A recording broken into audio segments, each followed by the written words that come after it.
anyhow,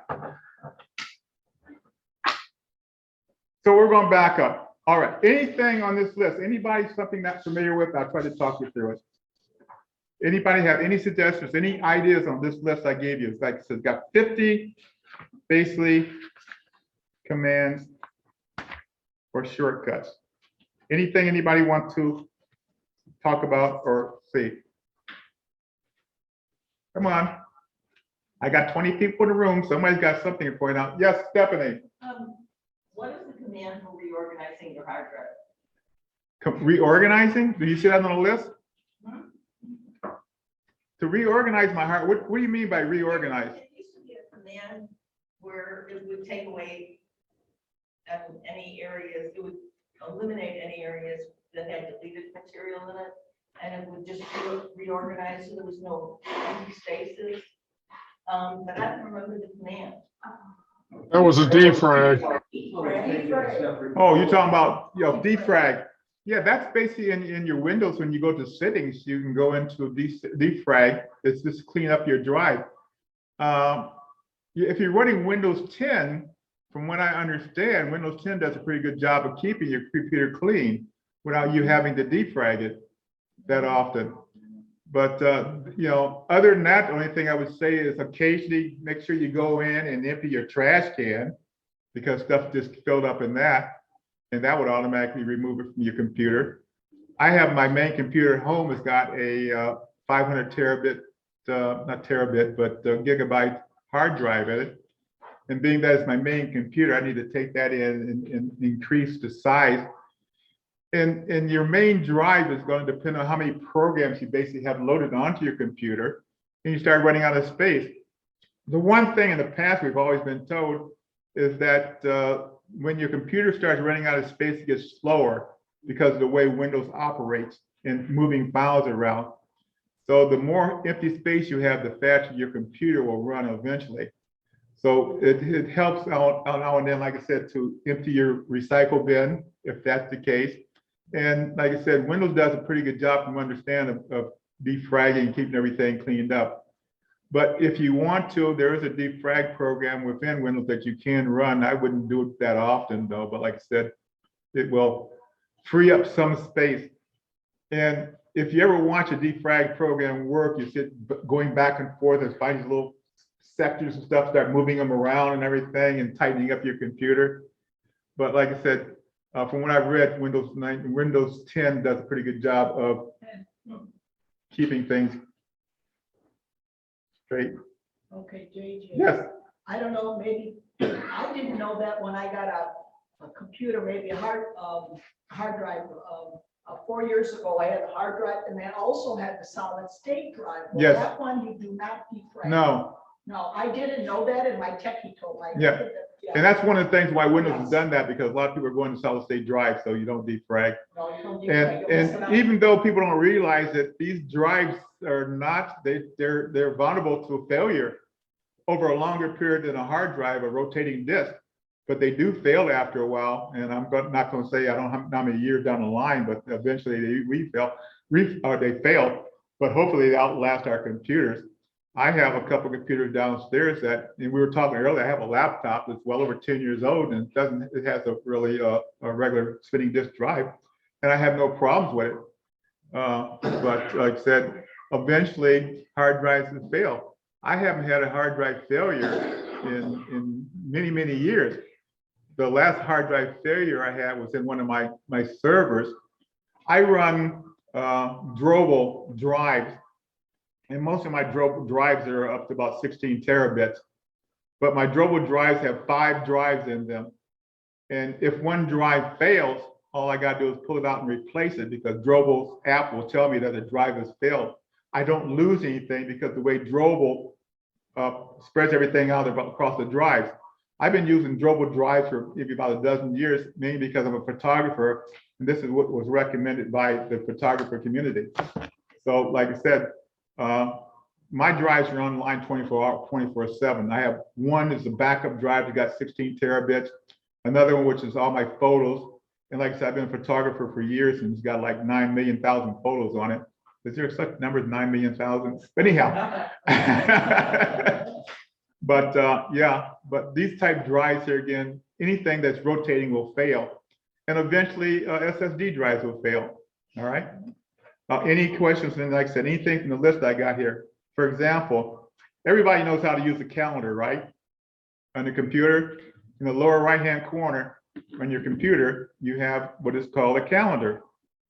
Let's see if this thing will share for me, because I know I can use that one. Share. Okay. In the bottom left-hand corner, you have a calendar. And I'm going to close this one here out. Get my calendar. I didn't mean to close Windows. Nope.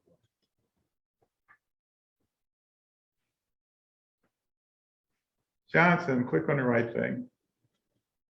Share. Screen. Share. Okay. Didn't pop up.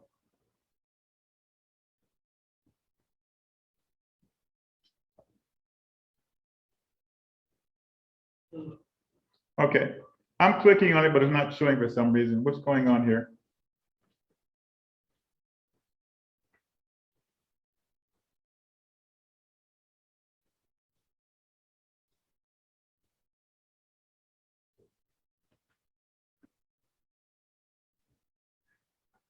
Like I said, me and Windows 11 are not getting along today.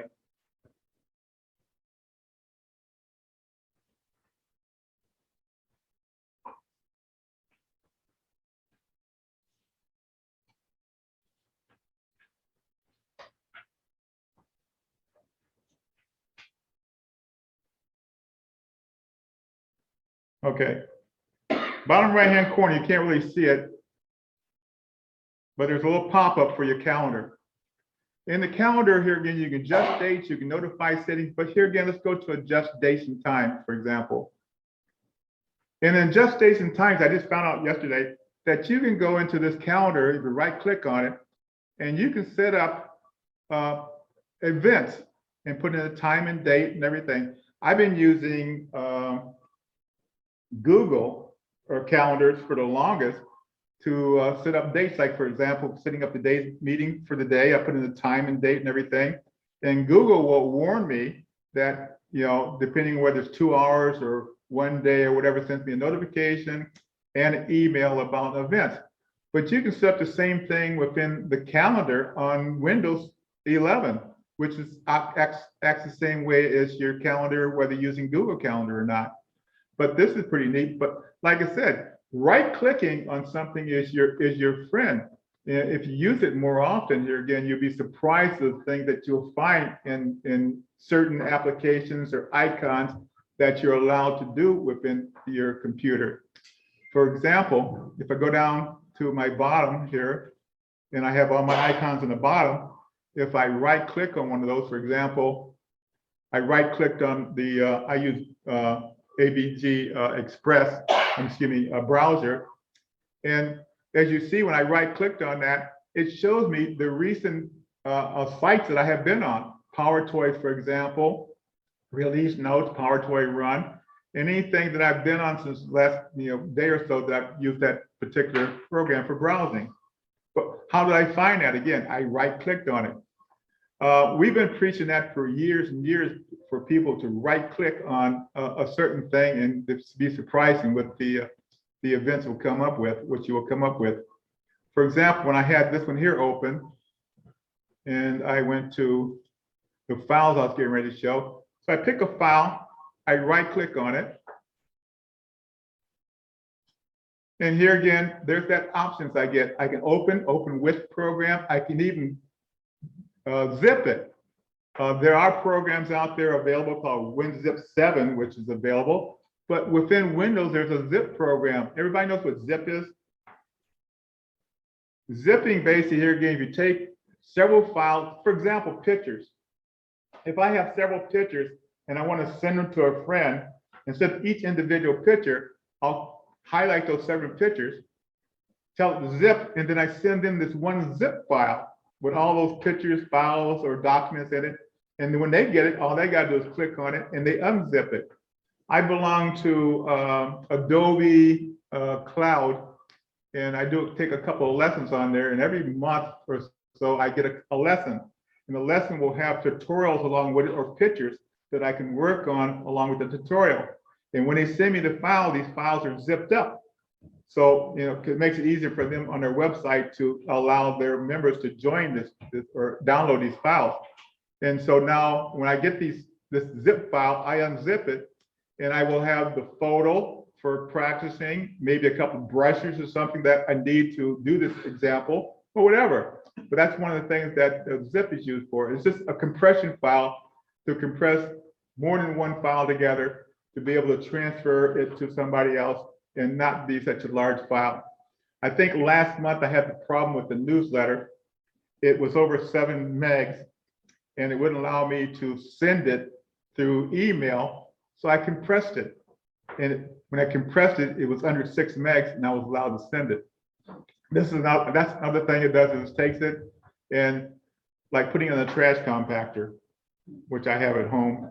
I just compact my trash. So you can compact your files as a zip file.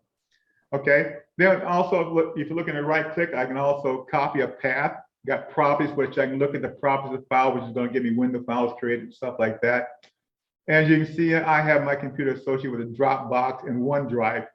So I can see these two here again, and whether I want to send this file to Dropbox or send it to OneDrive.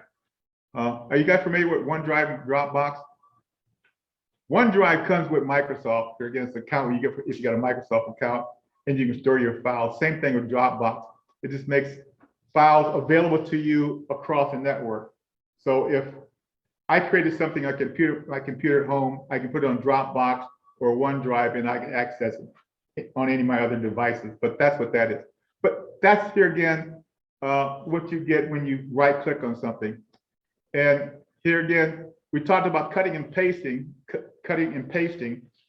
One of the things, and this is new, the way they've done it in Windows 5 and Windows 11, is that the little icons at the top now, they changed to cut and copy and rename and share and trash can.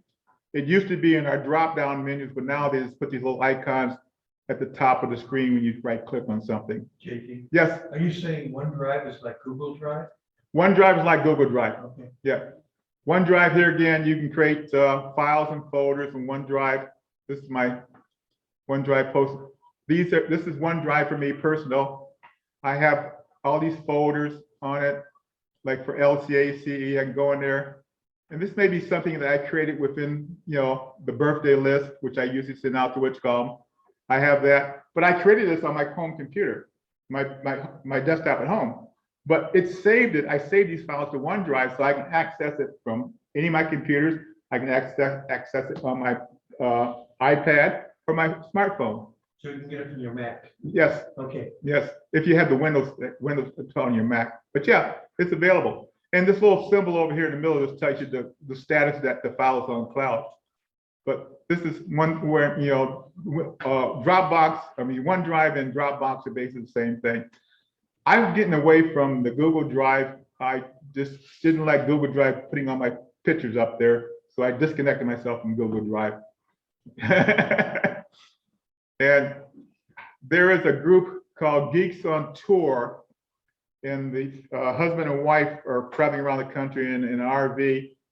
And they do these almost weekly tutorials about Google Drive and Google Photos. I'm not a fan of either one of those, Google Drive or Google Photos, although I use Google, the internet. Other than that, that's it for me, Google. But like I said, OneDrive, I have OneDrive account and I have a Wishcom Drive. But going back to basic here again, right-clicking on something. Yes, question? Yes, the OneDrive with Dropbox, other people can actually access stuff that I put on Dropbox. Yes, you can share folders on Dropbox. I have a folder for LCAC, the club on Dropbox, and Michael has access to it for articles for the newsletter. Right, does OneDrive work the same way where other people? I have not tried it with OneDrive. It probably could. It does do it, but I've never done it. Michael says he can do it, but he's never done it. Okay, I use, like I said, I use Dropbox for sharing files and sharing photos with my family. Like I said, my family's doing things right now, and we're sharing files back and forth with our family reunion committee. So I'm using Dropbox for that. Yeah. And here again, you get a certain amount of space, and then if you want to get more space, you can pay for more space. Question, Lester? Yeah, you could probably use Dropbox to, like, for the news journal. I could. What I do basically here again, if I want to put the news journal in there and then send the link out to everybody, I can do that. Yes. Okay. And like I said, all Dropbox does is once you put a file in Dropbox, you right click on it. It'll ask you to share a link. You copy that link and you send that link to people and they can access that file within Dropbox. Yeah. So One they're advantage to that is you can send larger files. Yes, Michael said the advantage to Dropbox and sharing, you can send larger files. Okay. And there was just something I went across, I'm not quite sure, on the TV or something, somebody talked about that, using Dropbox to send larger files. Okay. For example, like I said, I'm not gonna say most, but some of the email programs will only allow you to send a certain size attachment. And I found that the limitation for us within Google, the Google group that we're in, was 6 megs. Anything over 6 megs, it won't attach it and send it. So you learn over a period of time some of the things you got to work around. All right. But anyhow, as I was talking about the calendar, you can right click on the calendar, you can set up events, meetings, and things like that.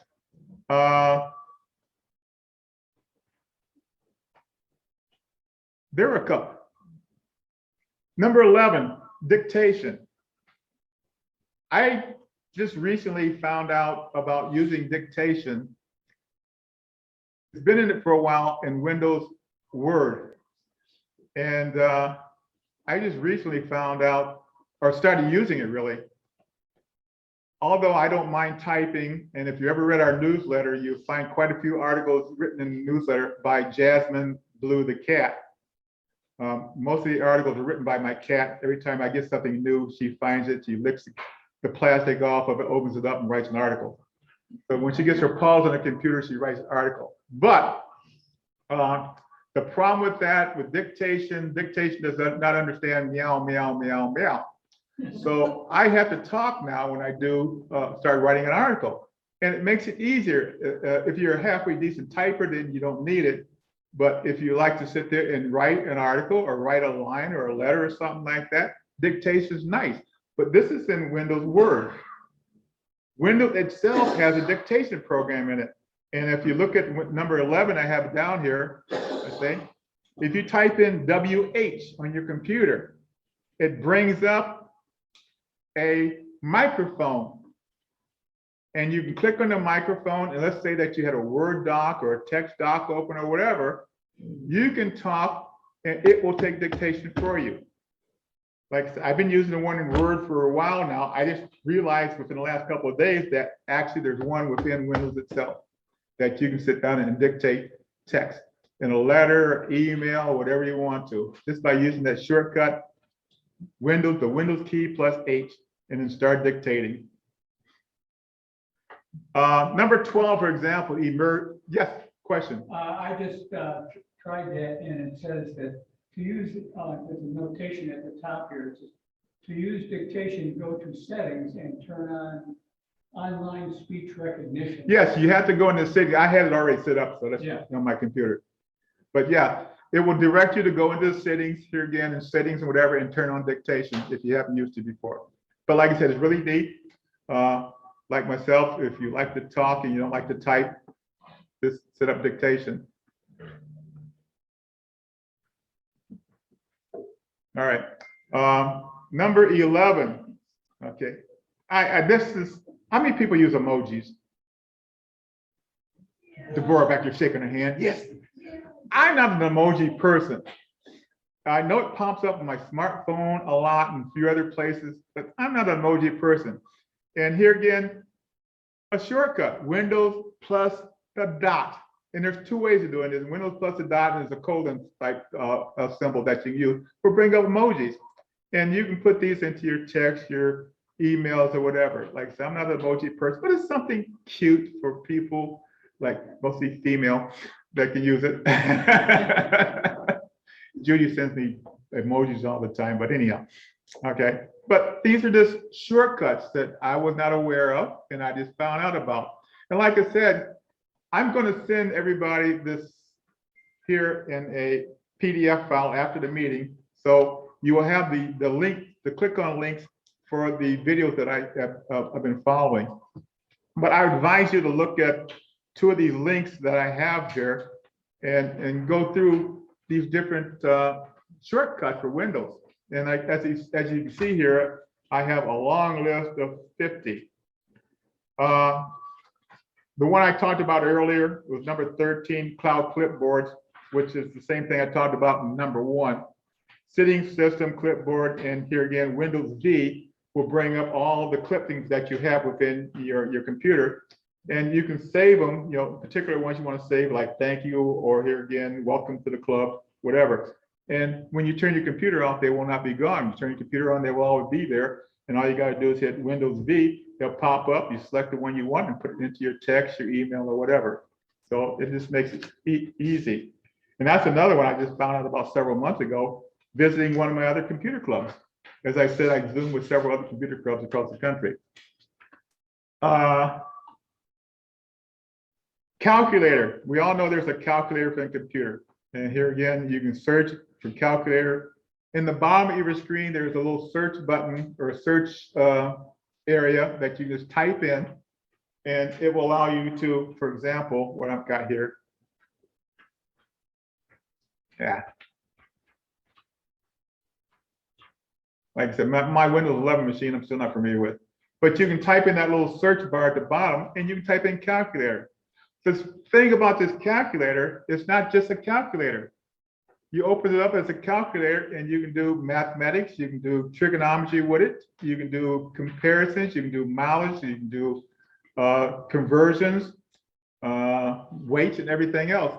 I'm a sailor, ex-sailor, and I want to know how many miles an hour is 55 knots. So I type in knots and it'll tell me 55 miles an hour equals such and such knots. It's really weird, but here again, there's the advantage of that calculator in there. When I was teaching, when I was in the military, I taught electrical school, advanced electricity. This is about the time that calculators were coming out. And we had to teach trigonometry. And I went to Sears and I bought a high point calculator that did everything, including blow your nose. And I had to learn how to do sine, cosine, and tangent.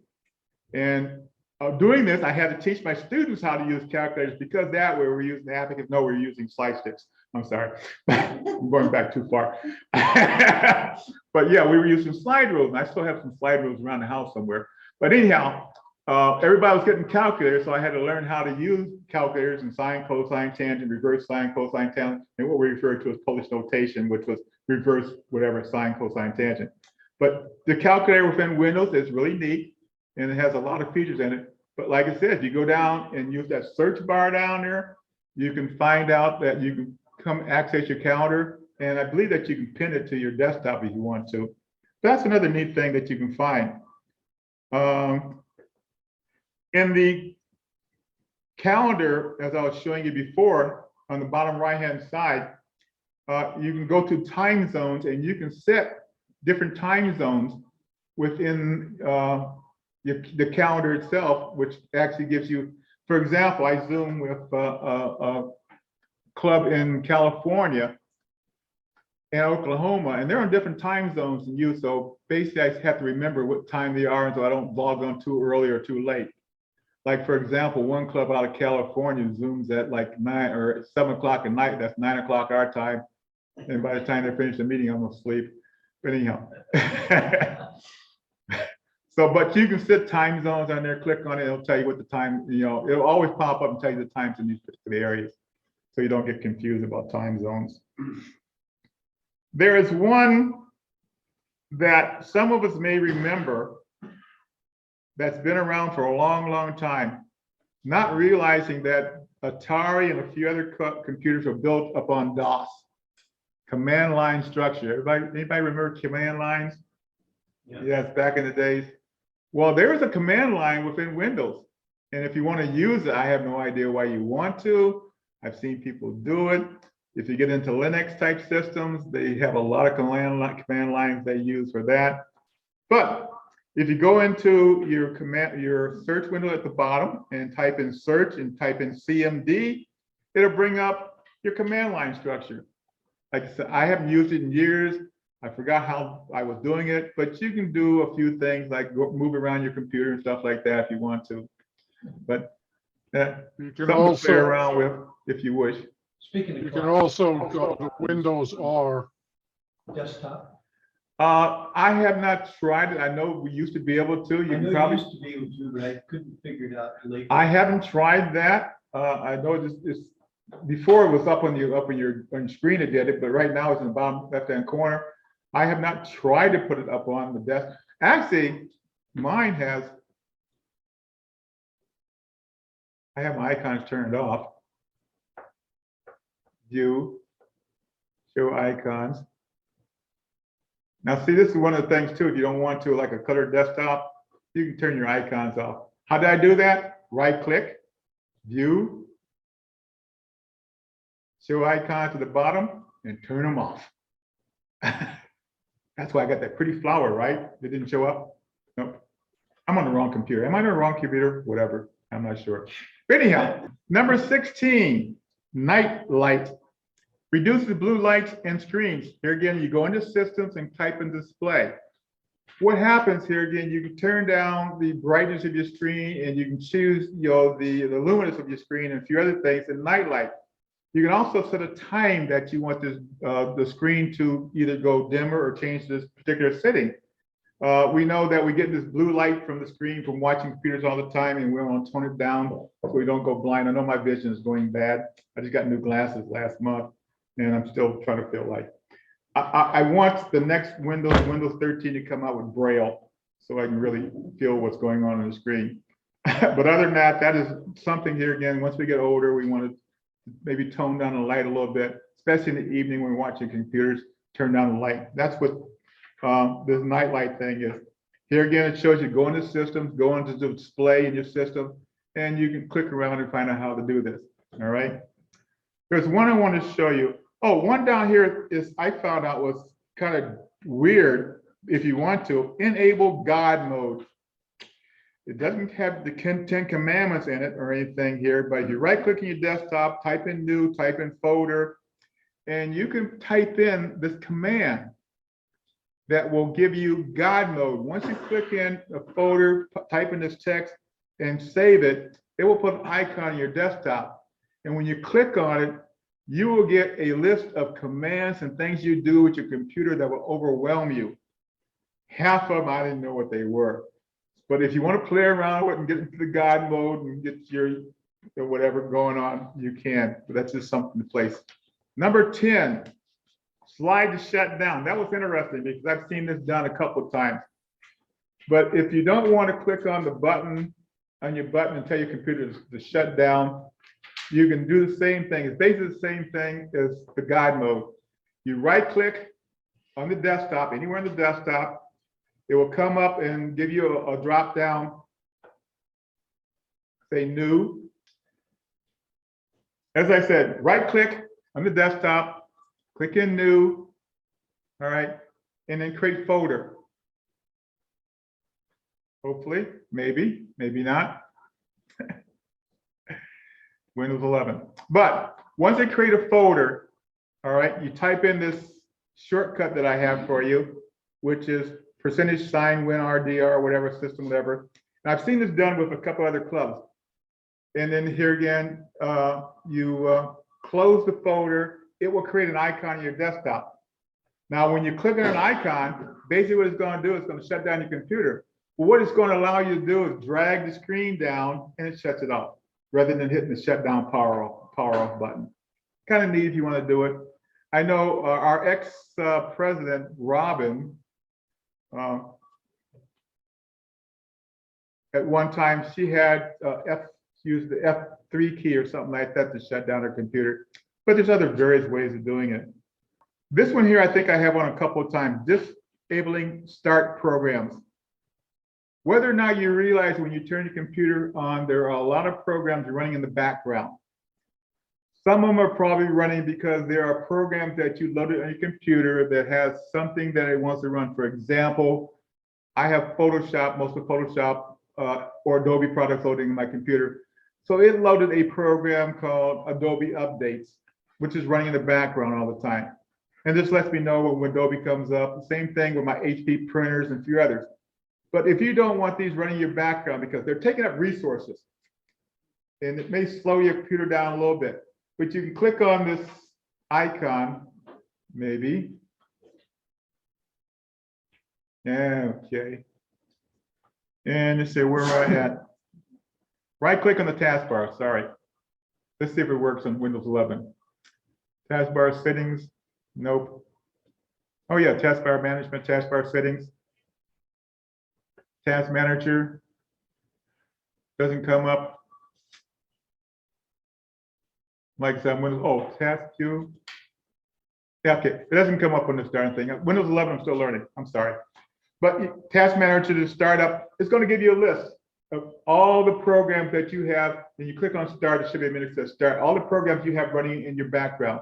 Now, some of them you may not know what they do, so you may want to leave them alone, but it's something that, here again, that you don't use that quite often.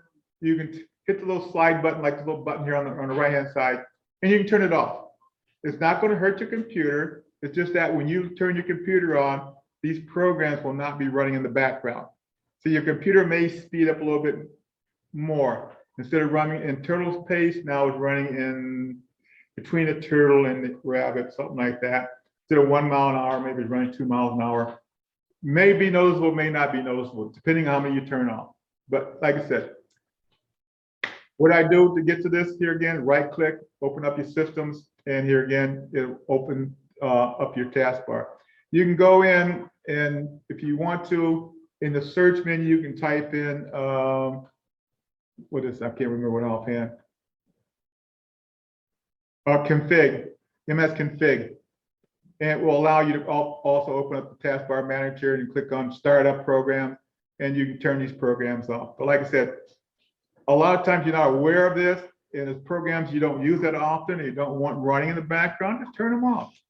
If you don't know what it is, you can do a search on it and whatever. Some programs need to run in the background. A lot of them don't need to, but like I said, you can just speed up your computer a little bit more. So I'm still running Windows 11. The only time I use this Windows 11 machine is at the meeting. That's what I bought it for, so to run Zoom at the meeting. Other than that, it sits on my desk and I use it as an elbow rest.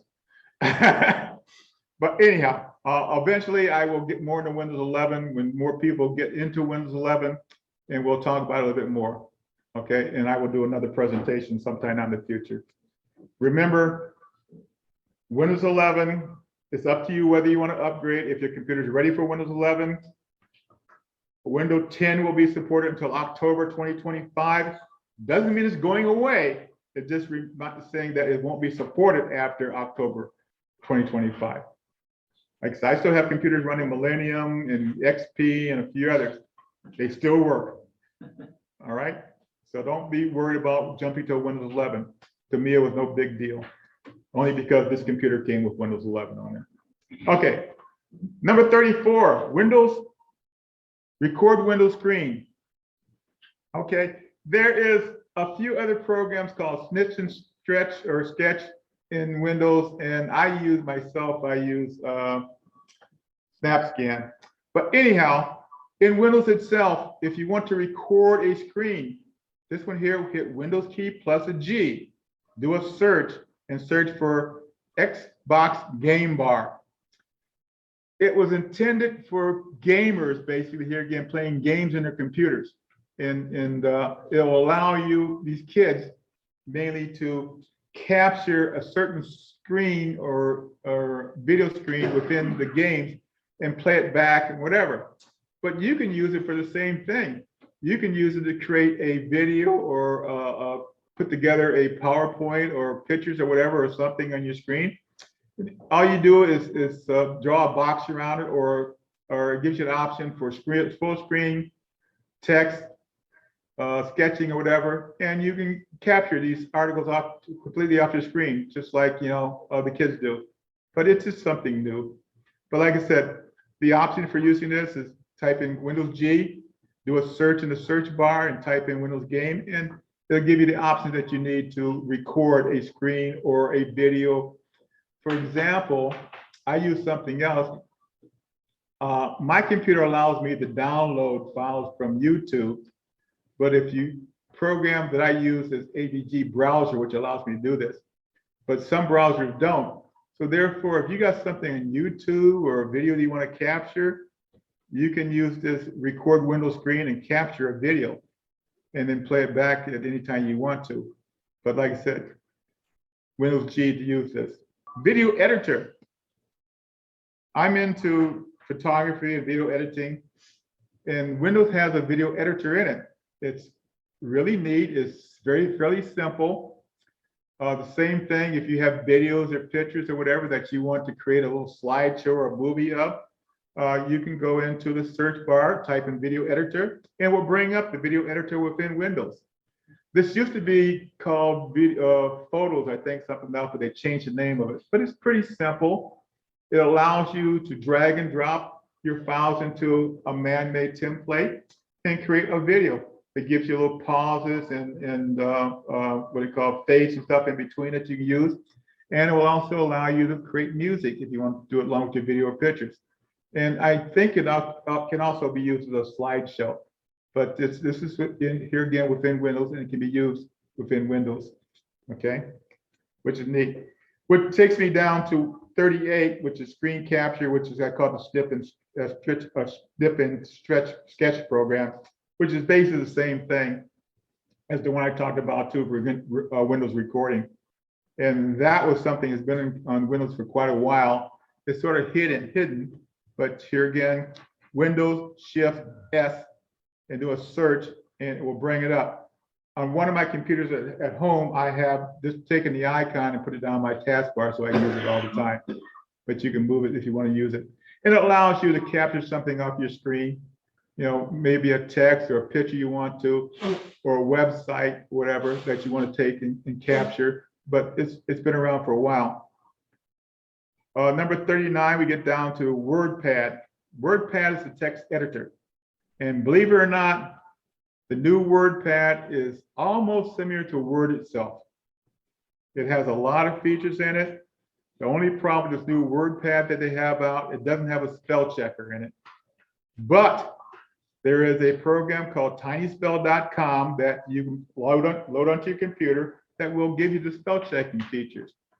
I use the Windows, I got Windows 365 on mine, so I've got the actual Windows Word. And that's why I was talking about the dictation I use all the time, and the spell checker and grammar checker, which is neat. But the WordPad is, like I said, it's a really nice program. WordPad is very easy to use. And like I said, it's got a lot of features in it. So if you want to type up a memo, a letter, whatever, and print it out or send it or save it, you use WordPad. Okay. Quick Assist. I think we talked about that before. It just gives you remote access.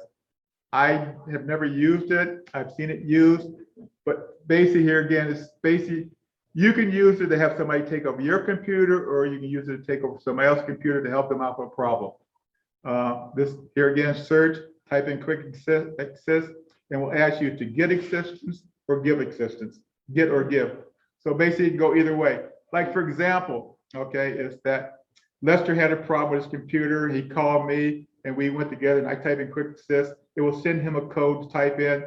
He typed it in. Now I have control of his computer. I can go into the computer and help him with any problems he may have, whatever. Be cautious about using this program, especially who you give access to your computer to. Okay, unless it's somebody you really know or really trust, I would not use it or give access to it. Number 44, we have multiple desktops. I've seen it, occasionally I've come across it, and basically what it does allows you to open up more than one desktop of your computer.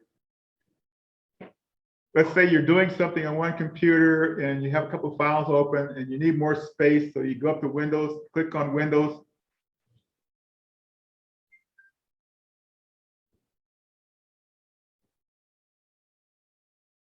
Okay, here at the bottom, you can see those are your multiple desktops. Right now, both my desktops have the same thing on it. Let's say, for example, I had Zoom running on desktop number 1 and something else running on desktop number 2, and I can go back and forth. Now, I didn't run across the maximum number of desktops you can run, but as you can see in the third spot here again, I can create a new desktop and run something else in it. Now, all of this is going to depend on your computer, how much RAM you have in it, and how fast it is. You open up too many desktops and your computer is probably going to shut down and you said, I can't do this anymore. All right, leave me alone. But there are cases sometimes that you may want to use multiple desktops and open them up and do different things to your computer. Now, one other thing I found out about Windows this recently too, and it's been around also for a while. Okay, I got these 2 programs open up supposedly. Now, did you know that if I took and shook these programs, supposedly shake, it doesn't work, but it's supposed to close them all. The program don't work. They work together on my 10, but there's a feature called shake. It may be something I didn't turn on, but like I said, I was doing this on my Windows 10 machine. There's a program called shake. And if you shake, it will close all the programs or open files that you have. And if you shake it again, we'll bring them back up. Like I said, it worked on my 10 computer fine last night or last couple of days, but it's not working today. Other than that, it's a feature I was not aware of. It's like I said, it's been around for a while. Now you also know about the one called pin, where you can take and file and pin it to both sides. I know people have had problems with this one here because you can take a file and you can move it and make it larger by getting the double arrows, and you can make them larger. The pin things here, again, you grab it up in the top corner, you just drag it to the side of the screen, and it pins it to that screen. But these are 2 features here, again, that have been in Windows for a while, the shake and pin. It's easy. I like to do this when I'm moving files around on my computer. I'll have 2 Windows Explorers open up, because my computer, I have 2 monitors. So I'm going to make sure when I'm moving the files around, I want to drag it from one computer to the other computer. So I just put the 2 screens, my monitor. It allows me to break up, for example, file share, put on one side, open up another Windows Explorer, put it on the other side. And as you can see now, I have 2 Windows Explorer open. I can move files from one side to the other side just by pinning 2 files on the desktop at the same time, which makes it easy to move things around. But like I said, this has been around since Windows 10, or excuse me, Windows 8, I believe, came out with this. And it's really neat. Like I said, they'll move files around from one computer. And here we're going back to cut and paste again. You can cut files from one, for example, computer, right click. Okay, remember here, this is Windows 11, so it's got cut. I click cut, it highlights the file. Now I can go over to the folder. Yeah. And I can just right click and paste. Anyhow, so that's a good way to move files around. But like I said, I'm using the real estate of the window itself, and I can open up 2 file folders and move files around. For me, like I said, if I did it on 2 different monitors and I got to drag it all the way across, and my arms get tired after that. But I'm building a muscle by doing that. Okay. Anyhow, any questions on that? But I guess each app has a number on it: 1, 2, 3, 4, 5, 6, 7. So if you type in Windows, for example, Windows, I don't know what, 6, didn't work for me.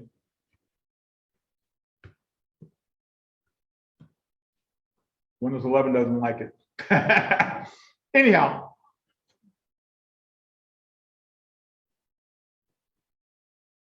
All right, but that's another one here again you can use. Clocks we talked about, voice recorder we talked about. As I said, there's 50 something on this list. I gave you the basics of getting into these particular files. It's something you can play around with on your own and learn more about it. The other program I wanted to talk about right quick is there's a program called Power Toys that's been around for a while on Windows. And it has a whole bunch of features, some of the features that we just talked about, plus within Power Toys, it gives you a list of some of these commands, plus more. And I gave, it's going to be in a link for that I send out with video, excuse me, with the PowerPoint, with the PDF file. But Power Toys gives you options to change the color of your screen or look up different colors. But one of the features that I liked about Power Toys really is that we put the newsletter together between Mike and I. And last month I said the newsletter was too large because I forgot about the meeting dates being changed. And some of the files, like pictures I stuck in the newsletter were fairly large. So, and I didn't resize them. But within Power Toys, let's see if I can find a photo. There's a picture. Here's a picture of a flag, okay? If I right click on this, all right, and it comes down, gives me options, says print, copy, whatever, and it doesn't show me what I want. Right click, I can rotate it left or right, compress the file, copy. Power Toys is supposed to be loaded on this computer, it's not. But the feature what I want to show you, if within Power Toys, once you load the computer, if you right click on the picture, it will give you the option to resize the picture. This is good if you're going to send a picture to somebody via email or whatever, you want to downsize it. And we'll give you the option to make it image size, phone size, or whatever. And one of the things, like I said, when Mike and I do the newsletter, when I have the time and I'm not in a hurry, I will downsize most of the pictures before I put them in the newsletter, so the newsletter is not so large. But there are other features within Power Toys. Thought I had Power Toys loaded on this stupid computer, but it's not playing fair to me today. Okay.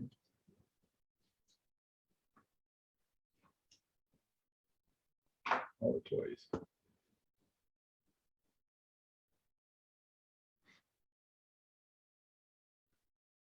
I figure next time I do a presentation. Okay, this is Power Toys.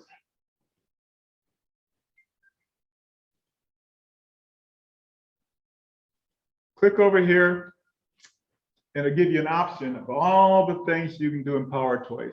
General, always on top. What always on top does, it allows you to put a program or a file on your desktop, and no matter what other files you open up, you can select that file to always be on top. So any other files here again that you have opened up or whatever, it will be up under that one. For example, if you want your clock always on top, you can say clock always on top. Awake, here again, you can go into awake. Come on, wake up. Okay, you can enable awake, convert to awake to keep track of your online demands. I'm not quite sure what that does. Okay, but you can turn these on and off. Some of them I have turned on, some of them I have turned off. I thought I turned the resizer, image resizer on. It's on, but it's not working correctly. But this is the image resizer that I talked about. Here again, it gives you the selection to make the picture small, gives you the pixel size, medium size, large size, phone size, 17 by 9, or you can create your own real size. As I said, you're sending somebody a picture via email or whatever, and it came directly out of your camera or your phone. It's like 4 or 5 megabits, and you want to make it smaller. Once you load Power Toys to your computer, just right click on the photo and it will automatically resize the picture. Fancy zones. This is something that actually within Windows 11, and it will create zones within your computer. They can create 4 or 5 zones. I'm not quite sure this thing works right. Enable. We can't see the text. it will allow you to create little zones or squares in your computer to stick files and stuff in on your desktop. It's neat, but apparently Windows 11 allows you to do the same thing. File Explorer, image keyboard manager, you can change if you want to. I've seen people do it. You can change your keys around your computer because they type weirdly. Mouse utilities will allow you to change the size and color of your mouse. Shortcut guide. And like I said, this one here, when you bring it up, gives you a guide of all the shortcuts that are available for Windows. But this, like I said, it's a freebie. It's from Microsoft. You load it in computers and gives you a few extra functions within Windows itself. It's got a little neat program called PowerToys. Okay.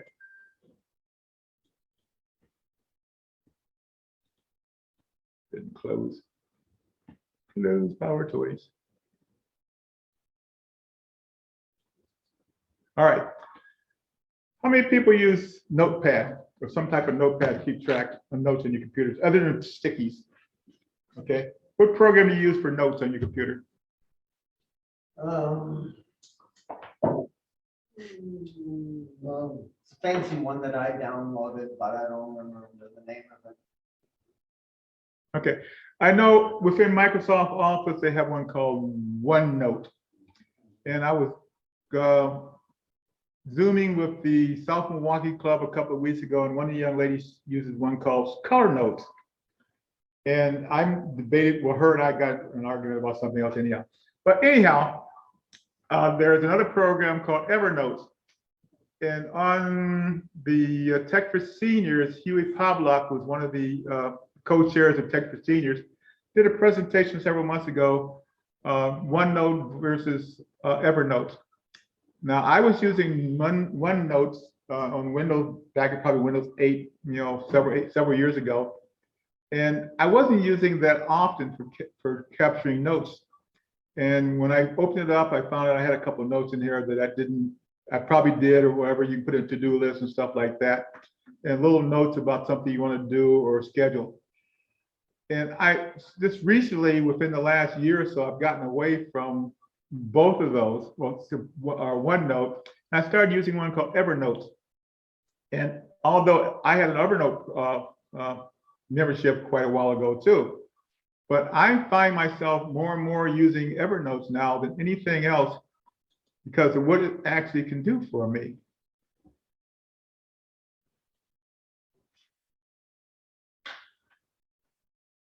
Okay, this is my Evernote, as you can see. And one of the reasons I like Evernote is that if I am on a website and I want to capture that particular website and the information, I can tell Evernote to save that particular program or whole text file either as an article or whatever. And I can put it into my Evernote. And as you can see, this is my Evernote home, and it's showing me files that I have just recently download. We know that we have this recently, this one company is developing a sports kiosk in the new casino in Waukegan, and I was able to download all the information and save it to Evernote. This told to save the whole article. For example, it keeps a track of my tasks, things I need to complete and stuff like that. It works with my calendar and tells me here again, I have something going on today, which is today's meeting. I have a sketch pad sitting over here. I have things to do. These are my different notebooks I have set up for American Legion, Android, APCUG, AppleSig, Catholic Charities. And every time I get something from them, an email or whatever, if I want to save it, I can save it in Evernote. Manuals, for example, if I have a manual that I want to get, I can save it in Evernote. I download the manual, I save it in Evernote, and it's there. The thing I like about Evernote, it's cross-platform. So whatever I save here, I have it on my tablet, I have it on my phone. So I can access these particular files or articles on any of my devices. Evernote has a free version and they have a paid version of it. I have the not the professional version. I have the normal user paid version of it. I'm not quite sure what the price is all the time, but it's around, all right? And you can do tags, you can share stuff with people. And like I said, it's really neat, but this is one of the programs, one of the two programs that I just basically want to talk about. That I use for keeping notes. Like I said, it's not for everybody because there are a couple other ones out there are free. Like I said, Color Notes and OneNote, which comes with Windows, is free. But if you want something a little bit more advanced, I think Evernote is more advanced. Or if you want to go into the website, see an article, you want to capture the whole article, it will do that for you. The whole article, you can capture it as a text. Several months ago, I did an article on a program called Print Friendly. Anybody see that article? Has anybody used it? I know Dean from a Milwaukee group, he's a member, also a member of the club. He wrote me back and said he uses it. Print Friendly is somewhat like Evernote. For example, if you're onto a website and you see something with an article and a whole bunch of ads on the right-hand side of it, you click on Print Friendly. It's an extension in your browser. Let's put it that way. It's an extension in your browser. So you click on Print Friendly, and it will ask you to, here again, how you want to or capture this. It will capture the whole article as a PDF file, and then you can go back and edit it. So if you capture the PDF file, it's got these little links and stuff in there. It shows you that you don't want in the article. You can click on it and say delete. So once you finish editing it, you can click on just the article itself, and it will create a PDF file that you can share, save, or whatever on your computer. But it's another program. It's free. It's called Print Friendly, and like I said, it's available out there. So we're going to talk about Print Friendly and PDF Chrome extension. So this extension is right up here. It kind of looks like a little printer here, and it's green. And you see here, I'm on a website with an article on it where my students would read about something, or if you want to read about it. So when I click on this extension, it actually cleans up this entire website. It kind of brings things down here, takes away all the different colors up here at the top as well, kind of streamlines stuff. So another great part of this extension as well is, as you see, when I hover over something, it allows me to delete the different parts. So say if I don't really want to click, I don't want to have the 9 to 5, or if I don't want to have this section in there, if I click on it, it deletes it. If I don't really like this picture, I click on it, it deletes it as well. So I can come in here and actually tailor the information that I want inside of my article. So now that I'm happy with my article, as you can see, I have all different kinds of options here. I can print it, save it as a PDF, or email it. So, but I'm going to save it as a PDF, and when I do that, it asks me to download my PDF, and once I download my PDF,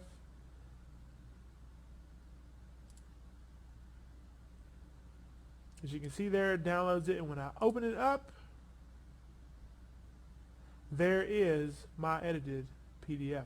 And I can take this PDF and stick it into Schoology or stick it into any other type of digital media distribution that I use in the classroom. So it's a pretty cool little deal. That is called Print Friendly PDF. And you can find this in the Google Apps Store. Really neat programs that I use on all my computers. Other than that, that's all I have. Anybody have any questions? Yes. Okay, for all my temporary files, I go into my search box on Windows 10 and I type %temp %. Yes. It takes me to all my temporary files. I have a whole list and I get rid of them. Yes, you can do that. Yeah, I do that. I use that. I don't know if anybody else uses that. but- There's another program, I can't think the name of it all already, that I load that computer. I will put it in text, that will go in and show me everything on all my hard drives. I have 3 hard drives hooked up to my main computer, but it'll show me everything. I know Robin always asks about your downloaded files, but here again, it'll show you everything on all your computers and where they're located at. It's really neat program. I will send that information out when I send the link out. Isn't that everything? Everything, yes, I have that one. Everything. I like I everything. I really love Yes, it, yes. everything, everything. And it's loaded on my main computer. Lester, you had a question? Yeah, one of the items here, number 14, nearby sharing. Yes, That's something like I have 4 active computers in my house. hmm I have maybe a total of 10 or more, but 4 of them work. And so part of my strategy of saving my stuff so that, you know, if a computer either gets badly infected or the hard drive crashes, I have all my stuff. right. And so is this the kind, nearby sharing, is that the kind of thing that where you could, let's say you have a main computer that you do all your work on, that you can share your data with other computers? From what I understand, nearby sharing, if you have a Microsoft account on your computer, what it does is if you have something on this computer, it will share it on the other computer. I know when I loaded this computer and logged in my Microsoft account, a lot of my accounts that I had in Icon showed up on this computer automatically because I had a Microsoft account. And that's what it's looking for. Once you share, you're sharing your Microsoft account as far as files, OneDrive, and a few other things. Yes.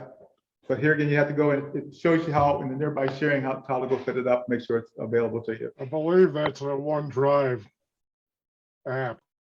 When you say, Mike, I believe that is through OneDrive. OneDrive. yeah, it's through does- OneDrive. Like I said, my OneDrive was accessible to me on this computer as soon as I did the sharing thing. So I mean, I logged on to my Microsoft account. So it shares through like your, perhaps your local network, and then, of course, your local. Well, network you is got to connected. figure your Microsoft account, your OneDrive account is cloud-based. So once you've logged onto your Microsoft account, it shares all that information between computers. Is there any way to do it like locally without using the? I would search that out. I'm not quite sure. Okay. Okay, any other questions? Okay, I have no other questions. I thank you very much.